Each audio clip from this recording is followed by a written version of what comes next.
nombre es Luis Genga.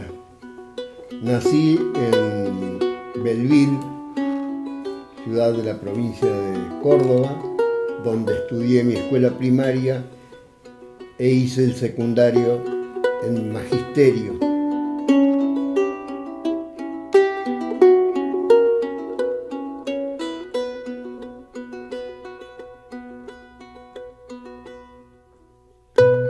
Creo que se construyó esto de la UNTER no cerrada, sino sindicato abierto, sindicato escucha, sindicato oreja, sindicato que está prestando atención a todo lo que pasa. Y ojalá siga y se profundice en ese terreno, ¿no?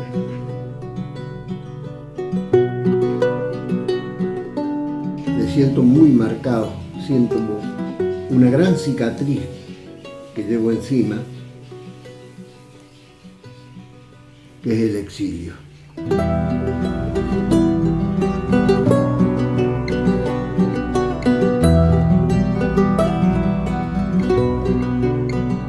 Acariciábamos cada mañana al despertarnos la idea de que podíamos tener un país nuevo, un país totalmente libre.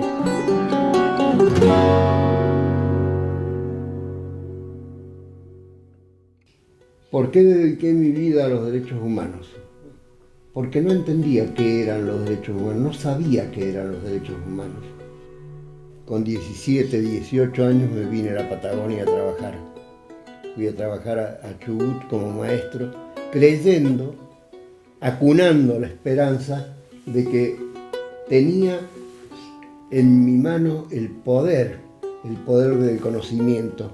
Y resultó ser tan falso, tan erróneo. Yo en realidad lo que venía era aprender. Me di cuenta cuando empecé a trabajar dentro de esa comunidad de tehuelches que estaba ubicado muy al sur del paralelo 42, dentro de la provincia de Chubut. El chico de biblioteca de Belleville, el chico que se dedicaba a estudiar todas las cosas que no le pedían los profesores, en realidad a estudiar las cosas por fuera, pero leyendo mucho. Ese chico de biblioteca se transformó en menos de 15 días en un hombre de caballo y cuchillo. Así andaba dando clases por esa zona de Chubut. Y de pronto me di cuenta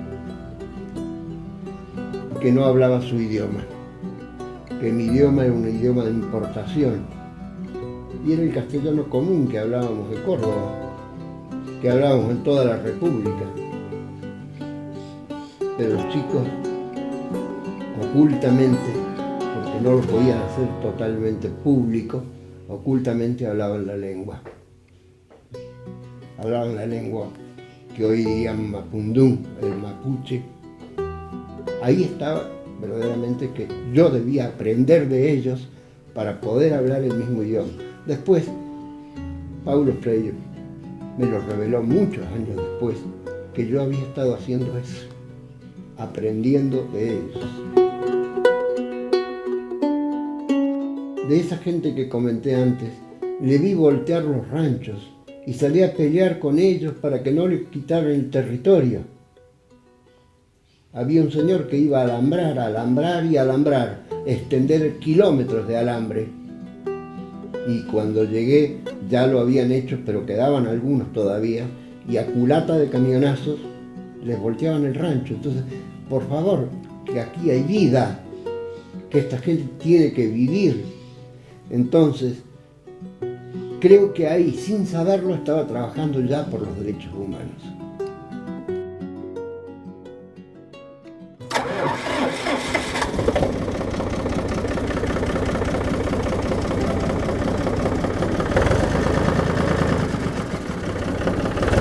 Bueno,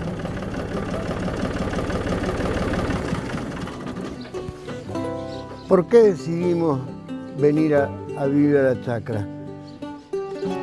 Siempre pensamos que lo bueno sería volver a la naturaleza, reencontrarnos con la vida en el campo.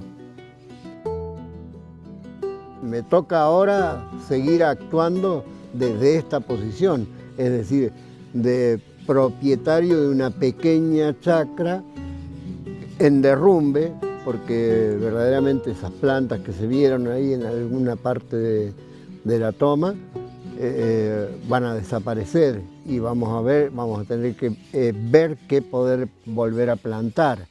Pero también está el otro problema, el avance de lo que antes marqué, lo del fracking, que viene avanzando a pasos agigantados. Cada día está aquí nomás a 11 kilómetros. Y desde luego que si no tuviera la chacra, estaría en cualquier lugar, dentro de Unter, por ejemplo, peleando por lo mismo. Es decir, porque esto no avance y porque el ser humano, nosotros como humanos, nos volvamos a reencontrar. Nos volvamos a reencontrar con nosotros mismos, nos volvamos a reencontrar con la naturaleza y a vivir de otra manera. Quizás los antepasados que vivieron aquí, los antepasados mapuches, los antepasados tehuelches y todas las tribus o derivaciones que había de ese gran tronco indígena, deba ser rescatado porque ellos planteaban otro sistema de vida totalmente distinto, creyendo en la tierra madre. Y nosotros realmente estamos creyendo en el poder del capitalismo, en el poder del dinero, y creo que eso es inconducente porque no tiene futuro.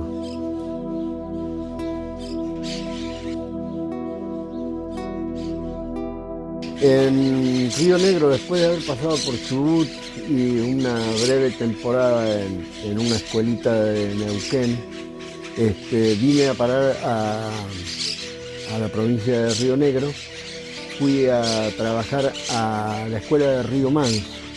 Río Manso está en la frontera chilena, donde tuve una gran experiencia sobre lo que era la participación a nivel nacional, porque caminando apenas 8 o 10 cuadras teníamos una escuela chilena enfrente. Mientras los soldados argentinos trataban de explicar la muerte de un gendarme en Palena, en la zona de Palena, allí nosotros estábamos regando tierra chilena en el mástil argentino y tierra argentina en el mástil chileno, en símbolo de hermandad entre los pueblos. Celebrábamos tanto la fiesta nacional de ellos como celebrábamos el 25 de mayo. Traían quesos chilenos, nosotros llevábamos carne de oveja, ellos traían algunas frutas que podían cultivar allí y nosotros le llevábamos hierba, le llevábamos azúcar, así que hacíamos un intercambio y vivíamos de otra manera totalmente distinta. Los gendarmes nos miraban, teníamos un escuadrón, el escuadrón estaba en el Bolsón, ahí teníamos un destacamento de gendarmería, y nos miraban con extrañeza y decía, no puede ser, y van a izar la bandera, sí, vamos a izar la bandera chilena al lado de la argentina, y cuando vamos allá izamos la argentina al lado de la chilena. Era un abrazo internacional. Mi compañera de ese entonces, Elena, no tenía trabajo en esa escuela, no había trabajo para ella. Entonces decidimos que pedíamos un traslado donde pudiéramos trabajar los dos, desarrollarnos nosotros y seguir aprendiendo juntos. Así que pedí el traslado a una escuela que estaba vacante, que era el Caín. El Caín queda en la frontera con Chubut, digamos, sobre el paralelo 42. Un lugar totalmente inhóspito, nada que ver con este lugar de Río Manso, que era, bueno, hoy es un lugar turístico, Río Manso. Y pedí el traslado a este lugar que era sumamente inhóspito, con fríos de 17, 18 grados bajo cero en invierno. Bueno, a ese chico Luis Genga, bautizado por los mapuches como el maestro Colipayún, que quiere decir el de la barba colorada, hoy barba blanca.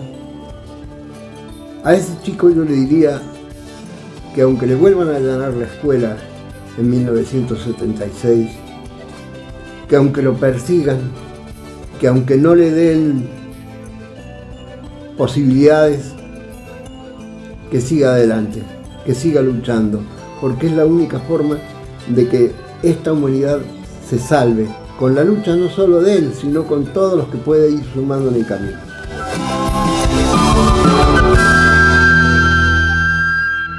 Ahí estaba y lloré cuando fue el Cordobazo. Efectivamente, escuchaban por radio, el único medio que había de comunicación, escuchaban por radio que estaban sucediendo cosas en Córdoba. Y yo oía nombres amigos, nombres de conocidos, nombres que alguna vez pasé por su vida o pasaron por mi vida. Digo René Salamanca, digo Agustín Tosco, digo gente que estaba en otro sindicalismo que nosotros no lo teníamos en ese entonces todavía desarrollado aquí. Y que había una pueblada, una salida, que era un poco la repetición, la réplica, como si hubiera sido un terremoto, la réplica de mayo del 68, esto ocurrió en el 69. Y entonces me di cuenta en ese momento de que la misión de tratar de enseñar me beneficiaba solo a mí en ese lugar, porque estaba enseñando y aprendiendo yo, me sacaba el beneficio de aprender yo y no puedo estar en la lucha, no puedo estar sumado a la fuerza de esos compañeros, no puedo compatibilizar todo esto que estoy aprendiendo, no lo puedo compartir y armonizar con aquellos. Y sentando a mi compañera sobre las rodillas me puse a llorar. Comprendí que estaba de más seguir en la lucha por esos chicos, por esa, sencillamente para transmitirles el conocimiento que venía del norte, ese conocimiento que yo traía. Me encontré en Chipoleti, en una escuela, en donde había muchos problemas que dependían del gobierno. Entonces empecé a trabajar con los compañeros docentes, que en ese momento se unían en pequeños núcleos, que casi siempre tenían tareas de tipo humanitario, de tipo proteccionista hacia los mismos compañeros que llegaban de afuera. Esto recién era una provincia, recién había pasado a ser provincia Río Negro, era una provincia nuevita. Así que esos grupos de docentes me llevaron a pensar de que había que buscar una organización un poco más amplia, más fuerte y que fuera conectiva con toda la provincia, con todos los centros que se iban formando en la provincia. Y llegamos así a conformar un sindicato que a la vuelta de poco tiempo se conformó en lo que hoy es la Unión de Trabajadores de la Educación. Conocí al marido de Noemí Labrune, Cristian Labrune, porque por ese entonces, un poquito antes de, no recuerdo la fecha, pero en los 70, hubo una huelga grande en el Chocón, se estaba construyendo. Él era ingeniero jefe de un área en el Chocón. Así que con él fuimos a ver, a entrevistar a los obreros. Con el mismo Cristian hablábamos y decíamos, bueno, pero si tienen razón ellos, están mal viviendo, tienen que vivir mejor, tienen que cobrar más, y evidentemente nos impulsaba, teníamos el mismo impulso vital de ir a ayudar, de ir a escuchar, es lo mismo, ¿por qué fui a Sierra Grande? Ya UNTER, con el nacimiento de la UNTER, ¿por qué fui a Sierra Grande? Porque había otra huelga, otro que me lo había enseñado Isauro Arancibia. Me lo enseñó cuando era miembro de CETERA, me enseñó Isauro Arancibia. Nunca dejes de mirar a los otros sindicatos. Yo estoy trabajando con los cañeros en Tucumán. Así que por ahí empezó mi vida sindical, porque tuve con quién relacionarme, tuve con quién encontrarme. Y bueno, los compañeros vieron que de alguna manera era una persona que podía, confiable diría yo, una persona confiable, y me votaron para ser el primer secretario general de esta institución, Unión de Trabajadores de la Educación, en la cual sigo militando y con vehemencia, con fuerza, porque la siento mía, no como creación mía, sino como creación de todos los compañeros, con alguien que estuvo en ese momento tratando de organizar todo para salir adelante, para tener hoy lo que es la institución. Porque el artículo 7, si no me equivoco, del golpe militar, del primer bando, del artículo 7 del primer bando del ejército, dice taxativamente que cesa en el país toda actividad política, sindical, ¿verdad? Y que se debían... ¿Y qué pasó con todas las cosas del sindicato, los objetos? Por ejemplo, las actas, no sé, ¿qué más habría? Fichas de afiliación, ¿qué pasó con todo eso? Bueno, si yo tengo que hablar por lo nuestro, mobiliario no teníamos, propiedades no teníamos, recién nos iniciábamos, no teníamos descuento por planilla, vivíamos recogiendo el dinero casa por casa de cada uno de los docentes o escuela por escuela. Teníamos apenas quiero decir, era casi la totalidad. No sé si se llegó después en alguna época a tener tanta proporción de afiliados con relación al personal que está en funciones, pero teníamos casi el 100%. Vino aquello de el plan piloto, en donde Río Negro era una de las primeras provincias que pasaba a ser toda la educación de la provincia, que la resistimos en su momento, pero después nos dimos cuenta de que no estaba tan mal y que sindicalmente nos venía muy bien, porque juntábamos todos los niveles y todas las modalidades de educación en una sola, así que todos pasaban a ser afiliados nuestros. Llegamos a tener en aquel entonces 3.000 afiliados, pero había que ir casa por casa, escuela por escuela, para cobrar. Alcanzaba para las estampillas, luego no había correo electrónico, alcanzaba para algún viaje, algún desplazamiento, y prácticamente no teníamos ningún otro margen más que ese. Sí compramos con esos fondos que pudimos recaudar algo que nos mete en la tradición moreniana de tener un mimeógrafo, de expresarnos a través de la imprenta. Así que compramos un mimeógrafo, un ciclostil, como se llamaba, con el cual, dando vuelta a la manijita, salían las copias. Una maravilla. Una maravilla, una maravilla.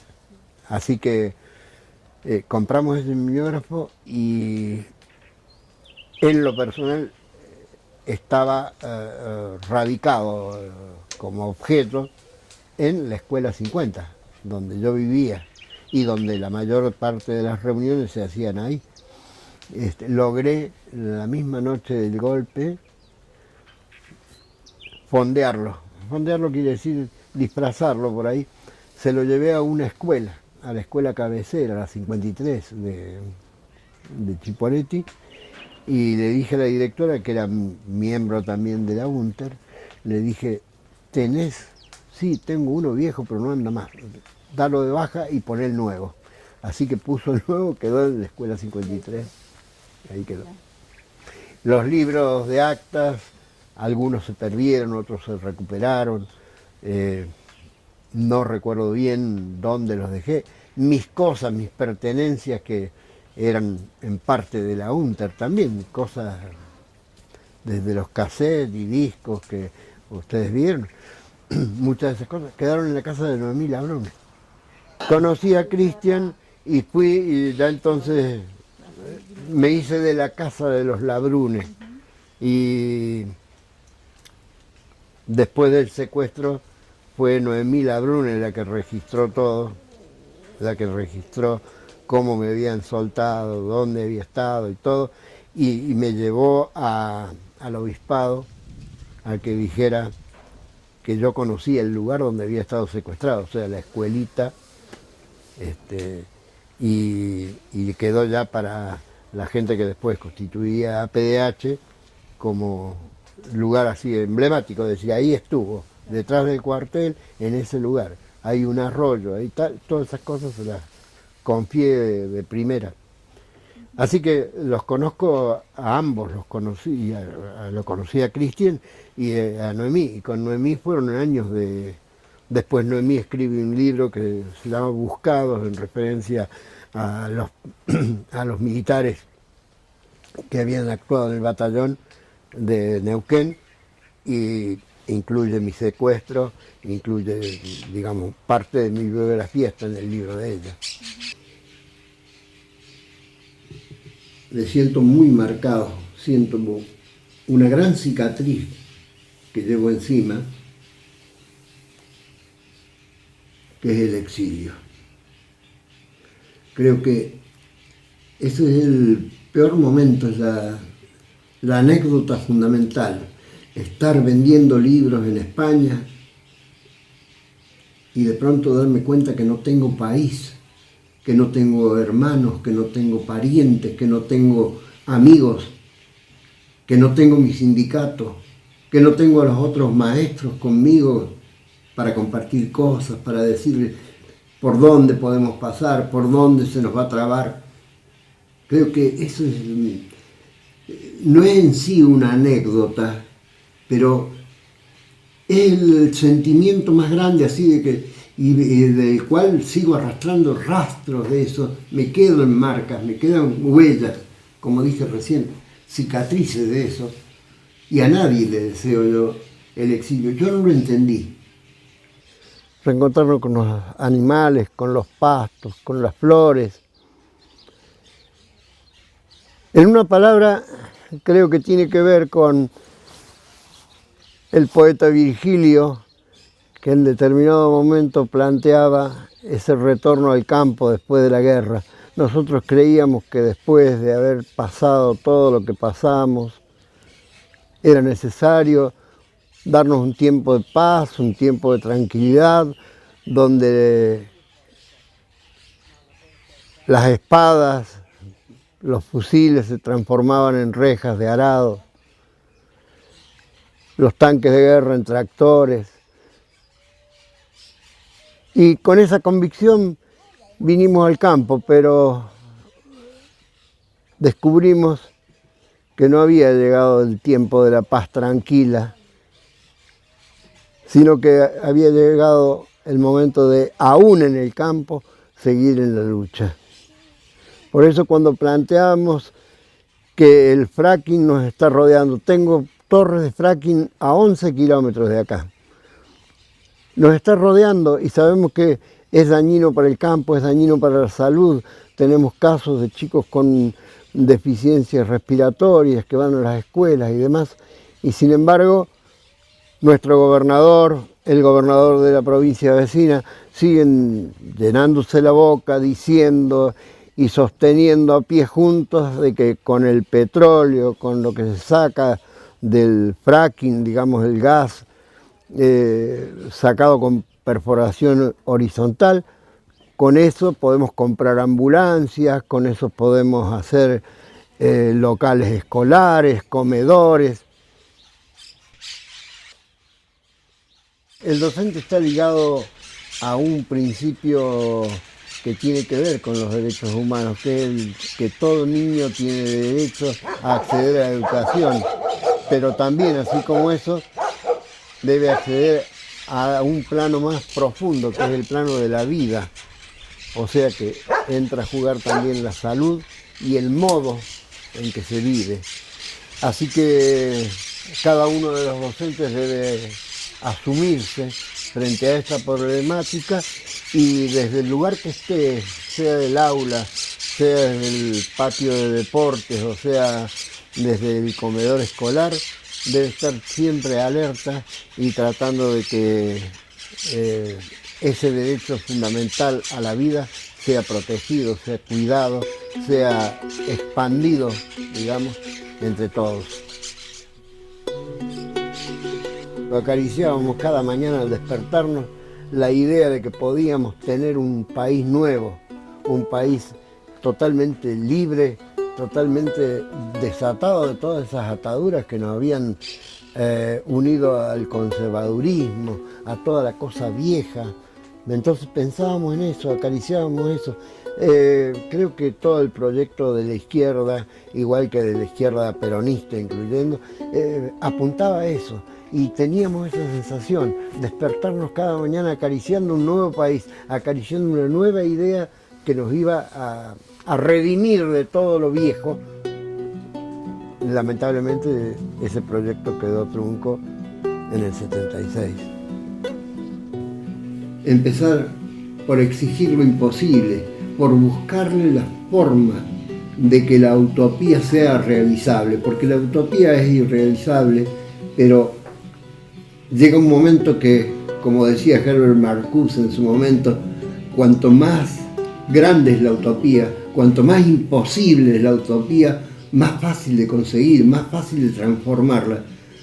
Entonces, tomar una actitud militante sobre eso, no dejarse estar, no dejarse aplastar, no dejarse en todo momento que le brille la quietud, sino todo lo contrario, que brille la acción, que brille el movimiento, que se vea ese movimiento, porque eso finalmente va a ser entrar en el terreno de la concientización que tanto nos habló Paulo Freire.